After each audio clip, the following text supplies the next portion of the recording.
In this village, there lives a man whose hands speak louder than words.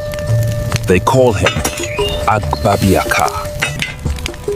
He is known not only for his strength, but for shaping both metal and character.